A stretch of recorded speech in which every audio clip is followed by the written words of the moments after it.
السلام عليكم ورحمة الله تعالى وبركاته. ازيكم عاملين ايه؟ يا رب تكونوا بخير.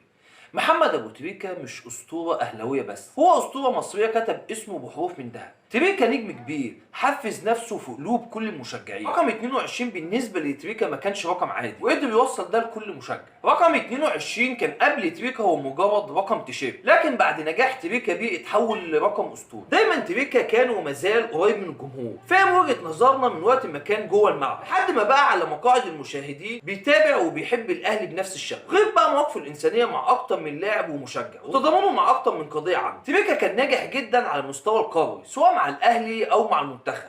كل عوامل النجاح كانت موجوده عند تريكة، الشخصيه والعقليه بجانب الجزء الفني والمهاري. الكوره دايما بتكافئ المجتهد اللي بيعمل اللي عليه. لحظه اعتزال محمد ابو تريكة كانت لحظه صعبه جدا وكانت صعبه علينا احنا كمان ان اللحظه دي تيجي، خصوصا انه اكتر واحد فرحنا اذا كان في الاهلي او المنتخب. في بقى تقرير انا عملته للنجم محمد ابو تريكة بمناسبه عيد ميلاده. التقرير ده مدته دقيقتين عن جمال ابو تريكة وكل سنه وانت طيب يا ماجيكو. يلا بينا نتفرج على الفيديو ونشوف العظمه، ولو الفيديو عجبك ما تنساش اللايك والسبسكرايب. يلا بينا. أنا بحب بلدي لأن اللي صنع اسم أبو تريكة صنع اسم وائل الناس الموجودة في الشعب المصري. أنا بحب الشعب المصري، بحب مصر ومش محتاج لهتافات الناس أشكرهم عليها طبعا، إنما مصر ستظل في القلب. مش لعيب من اللي بيلعبوا في النادي الأهلي حس بعيالنا زي أبو تريكة. تكفى الوحيد اللي حس بعيالنا وحس بقلوبنا. إنسان طيب وحنون، ربنا يكرمه يا رب.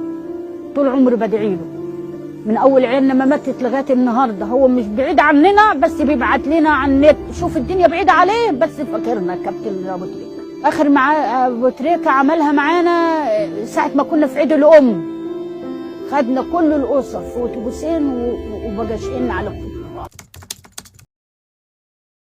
ابو تريكة بيسأل عليكي برضو؟ انا عارف كان بيتصل بيكي على طول وبيطمن عليك. وكان بيجي لي البلد. كان بيجي لي البلد، وعرفت انه جه المقابر لمحمد كذا مره من غير ما يقول لك؟ من غير ما يقول لي بجد، من غير ما يتصل. وناس كتير قالت لي ده جه وفرق فلوس كتير على الناس الغلابه على راح محمد. ومن غير ما يتصل حتى عليا ولا يقول لي. الناس اللي خدت فلوس اللي جت قالت لي. ابو تريكة كان في الغرفه، في الاوضه، في اوضه اجتماعات كده، كان بيقعد فيها ما شاء الله. كان بيبقى معاه اجنده كده، انا كنت دايما بلف حواليه كده اساله هي الاجنده بتمسكها بتكتب فيها ايه؟ الاسامي اللي مكتوبه فيها ايه؟ دي ما شاء الله بيوت ناس مفتوحه كتير. بتكلم بجد؟ انا بكلمك جد والله العظيم وحياه ولادي زي ما بقول لك كده. كان بيمسك الاجنده، كنت انا دايما بس يقول لي لا مش هقول لك ايه. جه في يوم كده فبقرا كده فبسال الولد اللي بيودي الحاجه، قال لي كل دي ما شاء الله بيوت ناس مفتوحه، وبيبعت زي الاوردرات كده، بيبعت للبيوت كل شهر. كابتن محمد ابو تريكة ده ما حدش كان بيشوفه بيعمل معانا ايه كناشئين احنا طالعين. كابتن محمد ابو تريكة انا عارف الكلام اللي انا اقوله ده ممكن يزعل مني فيه، والله العظيم كان بيديني فلوس اوصلها الناس عندنا في الزاويه. ابو تريكة يظل واحد من اشرف واكثر الناس دماثة خلق واحترام قبل الموهبه في الكره المصريه. يكفي انه تشوه واتصدرت املاكه واتحجزت فلوسه والراجل ما فتحش بقه. الراجل طول الوقت ساكت ومحترم وملتزم.